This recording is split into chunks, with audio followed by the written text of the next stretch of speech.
আমাদের ছোট্ট জামরুল গাছে কত জামরুল ধরেছে দেখো, তোমাদের ভালো করে দেখাই। দেখো ছোট ছোট জামরুল কত ধরেছে, গাছে প্রচুর ধরেছে ভালো।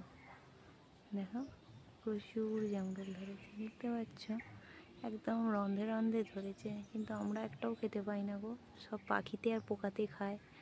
যেগুলো গাছে থাকে তার ভিতরেও পোকা থাকে, খুব পোকা, কিন্তু ভীষণ মিষ্টি, তাই না?